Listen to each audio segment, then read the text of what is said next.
Hello, my Stampin' friends. Welcome to Movie Monday with Jody Brechbill, Stampin' Queen. I am so glad that you are kicking off your week watching my Movie Monday, and we are going to play a little Christmas here in the studio with our Poinsettia Petals bundle. So I know we have not even hit Halloween yet, and we're already talking about Christmas, but you know us paper crafters, when we want to make things for gift giving, we want to make tags, we want to make favors, little treats for our friends and family, and of course our cards, we need to be working ahead of time before the crazy of the holiday actually hits.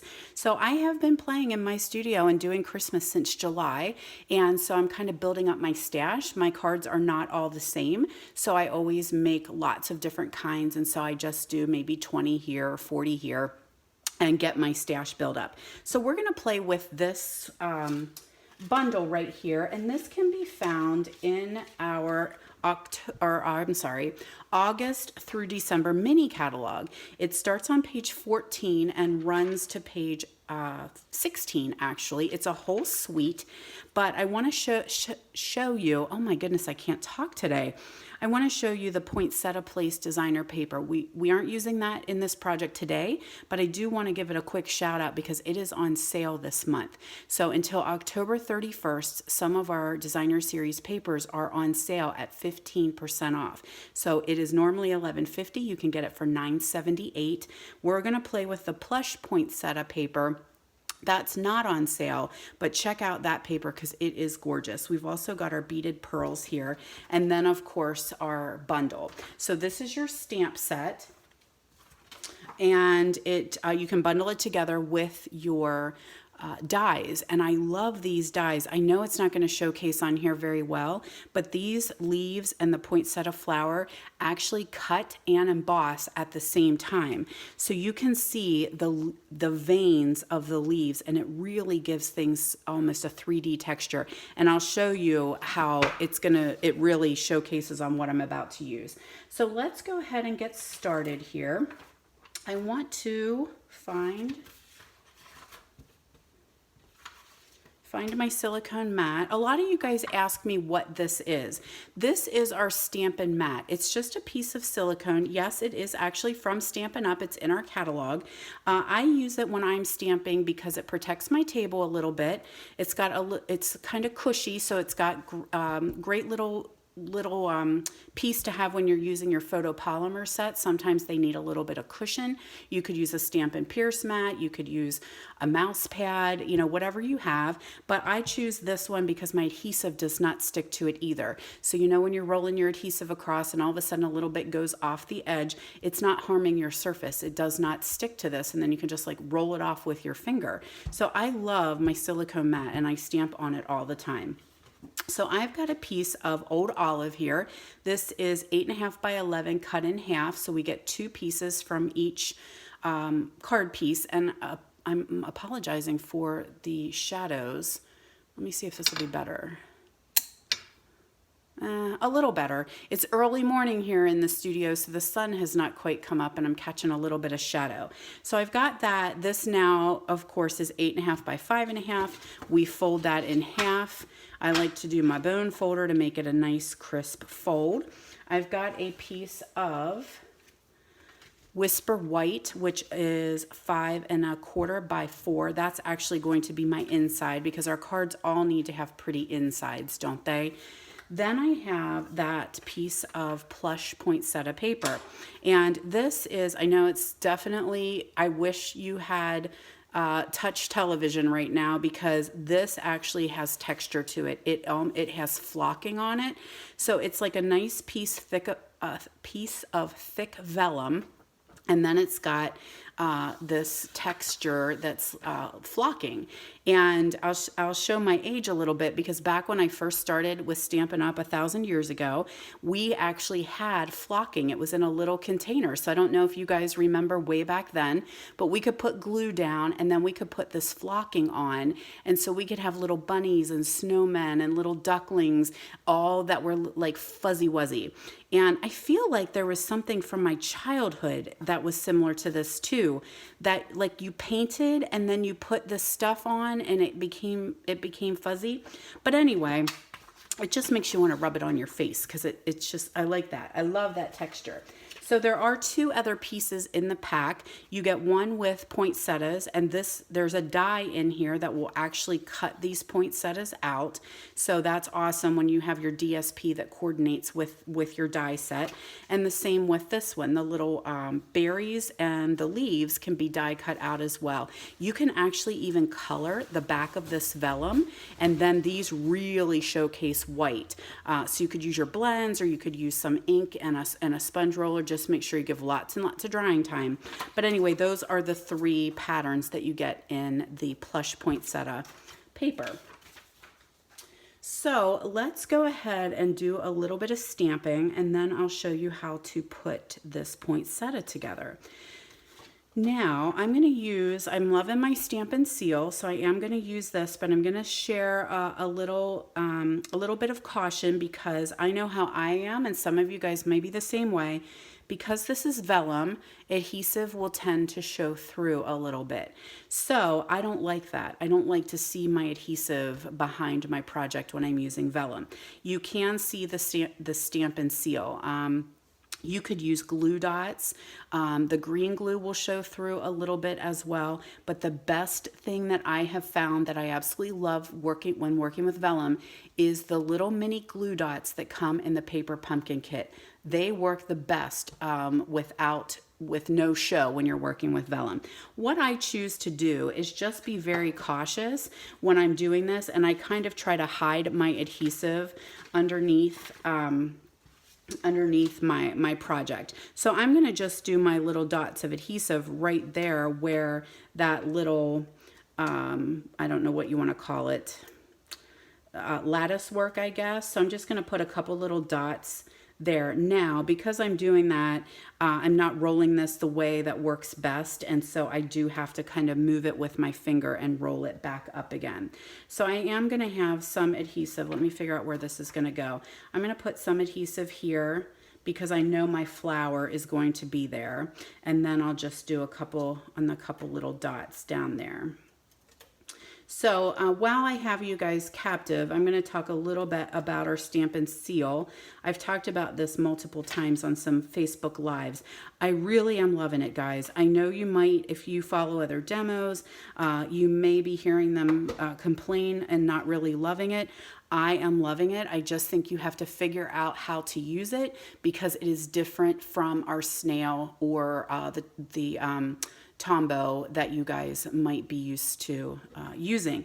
So you want to make sure when you are rolling it that you are rolling it parallel. So will this work if I do it like this? I don't roll up here. I roll so that this bottom right here is parallel with my paper. I roll and then I tip and pull back. That's my secret. Some people are telling you to do the check mark. I caution you on doing the check mark because we tend to always check one way. And what I'm finding is that the more you check, that will start to go off the roller. That's plastic that has your adhesive on it. So if you're doing the check mark, you can do that. That's very similar to how we used to have to use the fast fuse.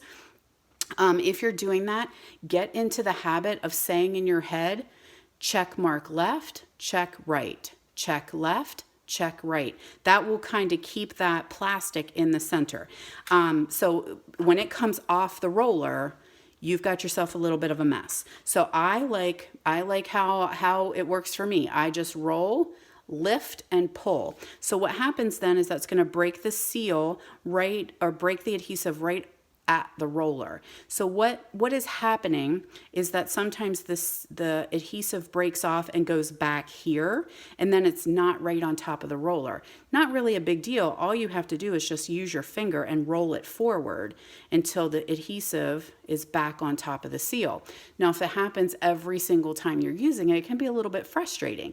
I've been doing it this way since I got it, and I have not been having any issues. So I just roll, and then I just lift it straight up and pull back, and that tends to keep the adhesive broken right at the seal, so I'm ready for the next strip. I like it because it is stronger. It's a better adhesive than what the snail was. We were having trouble with our projects falling apart, and I do like this seal because it's a stronger adhesive, but it's not so strong that you can't lift it up and move it and put your project back down again. So things for me are staying stuck together a little bit better. Now the Stampin' Seal Plus means business.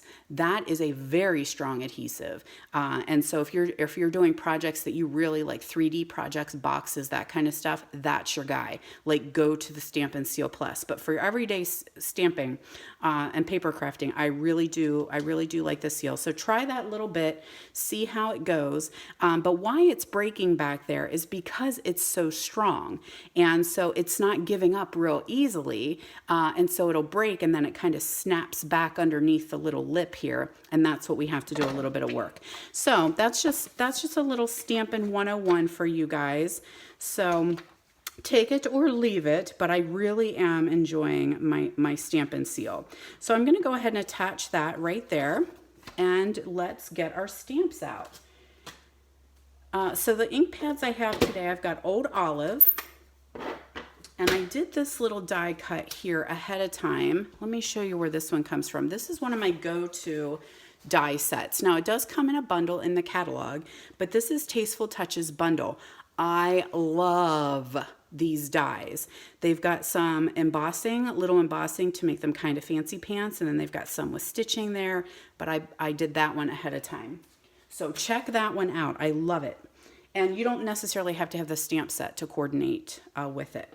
So I'm going to go ahead and ink this up with my Old Olive. It says, "Thank you for making this a wonderful season." So we'll stamp that one. And then while I've got my ink pad open, I'm going to pull in my inside, and I'm going to do Merry Christmas. So this is kind of a nice thank you card if you need to. And a lot of times at Christmas, we do need to do some thank you cards. So while I have it, we do want our pretty insides. So I have some real red here. And I'm just going to ink up those little berries. And I'm just going to do them here in the corner once and then again, so it's just kind of a little bit lighter. All right, that's it for stamping, kids. That is it. Can you believe it? So let's get to making this gorgeous poinsettia. So make some space here because I have to bring in the Big Boss. And this is we're going to have another lesson today, guys. This is not as much stamping as it is Stampin' 101. So here's our new Stampin' Cut and Emboss machine, or as I call him, the Big Boss. And we're getting ready. Hopefully soon we'll have Baby Boss coming with on board. It's in the catalog, but COVID has slowed things down. Now, of course, I have my new magnetic plate. So I'm going to be real here, guys, and talk to you a little bit about this magnet plate. I had high hopes for it. I was really excited about it because it is one giant magnet. So on the Sizzix one, we had rows of magnets, and sometimes you would have problems with your dies jumping around. And this is all it is. It's just this little tiny plate that is actually going to go on top of your base plates. Now, if you do not have this machine, can you still use these items? Absolutely. We tried to make it so that everything is compatible. So we do still have the base plate. We have the adapter just like the old one we had, and we actually numbered them, which is fantastic. So you need a 1 and a 2. Now, you could also, if you've got the old magnet plate, you could use that in place of this as well, and then you'll have magnet to magnet, so you've got some strength there. Now, what I have found is that with multiple use, it is starting to curl. That is not necessarily a big deal, except it creates a little bit of issue with the curl, is that my dies don't want to stick as well. So that's a little bit bothersome. So I'm just throwing that out there to you guys to let you know, and I have talked with lots and lots and lots of other demos having a very similar situation. Now, I do want to say I love this plate.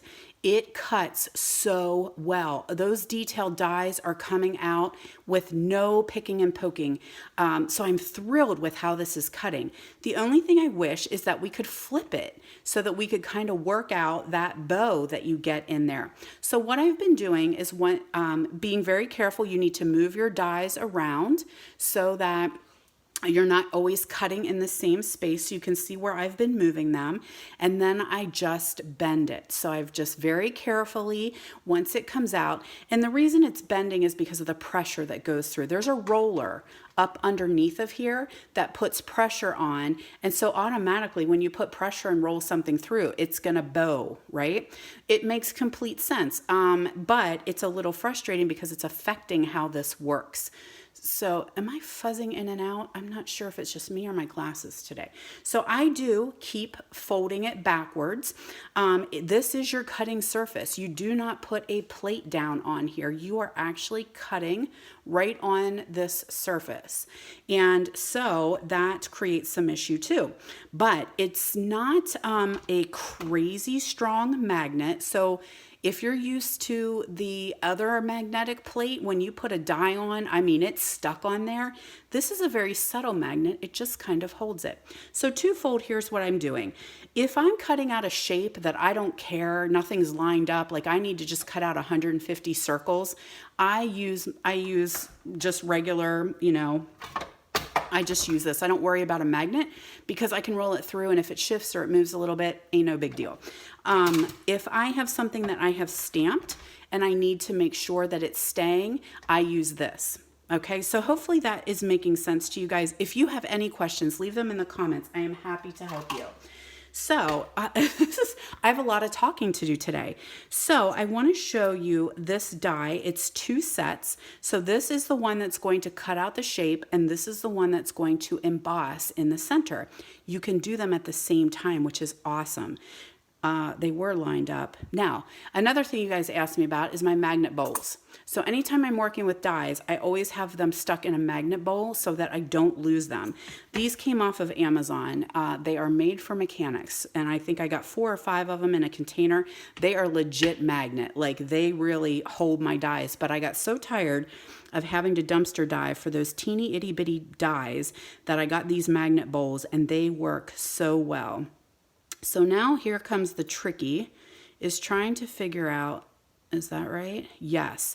Okay, so they cut at the same time. So if you stamp and you just need to have your image cut out, there you go. If you're going to stamp or you want a die cut and emboss at the same time, here's your, you're going to put them together and do them at the same time. Now, what I have done is I have washi taped mine together. This one I just noticed the washi tape is off. This one is washi taped together so that when I cut, they are staying together the whole time. I don't need to worry about them coming apart or shifting. So that's a little suggestion for you when you're using that. If you want to die cut and emboss, do a little washi. So I have a piece. Have you guys seen this? This is our red velvet paper. No lie. It is found, let me see if oh shoot, I just lost my page. It's a little bit of a sleeper in this catalog right here on page 63, red velvet paper. It's kind of being showcased a little bit with this stamp set that has some Valentine-y stuff in here, but check it out. So it is 2 sheets, $6, 12 by 12. Right there, page 63. So I've got my dies here. Now I want to show you that this is on the magnet and it's holding. Like, I'm going to shift it to make sure that I have it lined up exactly right, but it is holding very well. So now direct cutting right on that magnet plate. Then I'm going to put a clear plate on top, and I kind of have a clear plate that I designate for my top panel that I try not to die cut on. So that way it always stays clean. Now it's been die cut a couple times during classes, which is no big deal, but I tend to like a nice clear plate on top. So we're going to crank this through.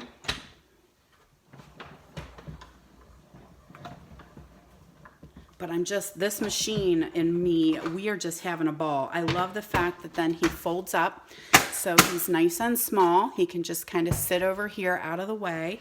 And then we have our gorgeous poinsettia. Can you see the detail in that paper? Oh, I hope you can. So cool. Now, so that these don't get lost, put them back in the magnet bowl. And then I'm going to tell you what I do when I'm all done. Again, you can just kind of keep folding every time you're finished cutting. I do a little bit of fold to try to talk that little curl out. Then I lay it upside down.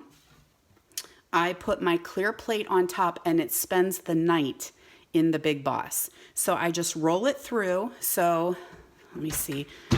Now, you guys are probably saying, that seems like a lot of work. Why should I be doing that? I'm kind of with you guys. I am kind of with you. That's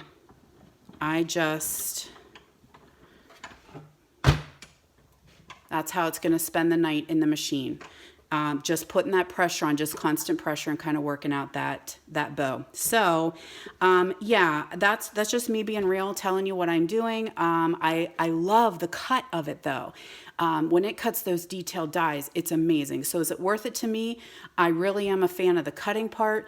The little curl to it is creating some issues, and that's my workaround. So I'm going to leave that right there and let you guys make your own decision on what you think about the magnet plate. So I did go ahead and finished all my die cuts. Aren't they cool? So sweet, right? All right, so now we're just going to put them together, and I'm going to use some glue dots on these guys.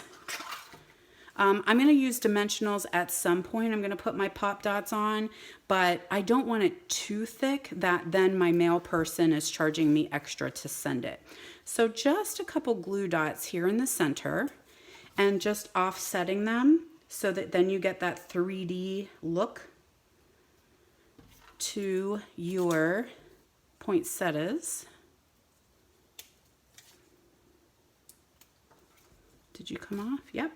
And I did 2 glue dots. I want to make sure I give it some good stick. So now I'm going to attach it. I'm out of glue dots, or pop dots. Good thing I have a new pack here. Alrighty. So I am going to attach it. So let me think for a second. Let's put this on first. Put our sentiment on, and then, because I want to make sure my poinsettia does not overlap my words. So we'll just put you, I'm going to go a little bit high, and then dimensionals, I think I want to have,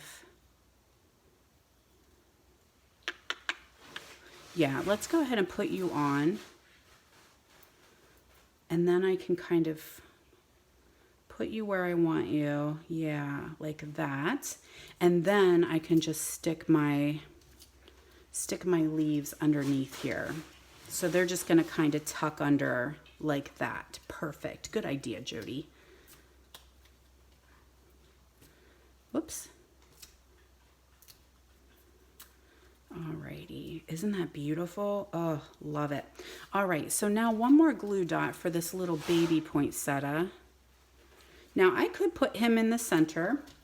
I could do yet another little teeny tiny, but I'm gonna do him just kind of up here in the corner like that. And then of course we've got our center, so we'll stick you in here.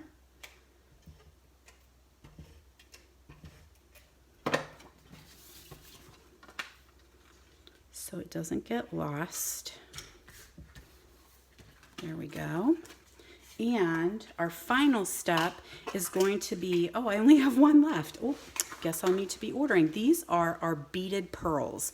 So pretty, and they just go so well as that little poinsettia center. I'm gonna do 2 to make sure that it sticks. And that's just gonna go right there. Then what I would do, I put a little pearl in here. That's a little too big. So I'm just gonna get one of our basic pearls and I'll stick that in here. So you can see it on this guy, right there. And so that's what I'm gonna do. And then of course you can kind of doctor up your leaves so that really does look a little 3D. That looks lovely until you put it in the envelope and send it and it goes squish flat. But isn't that so cool using our poinsettia bundle? Now this one is stamped, so you can see that I stamped that one and then die cut it out. This one is done just with the die cuts and the velvet paper. So thanks so much for joining me today. I hope you guys learned a little bit. And if you have any questions, you can always message me in the comments, let me know. You can also follow me on Facebook at Jody Brechbill, Stampin' Queen. Hop over there because every Wednesday I go live and do some stamping with you guys. Have a wonderful week, friends, and see you next week for Movie Monday.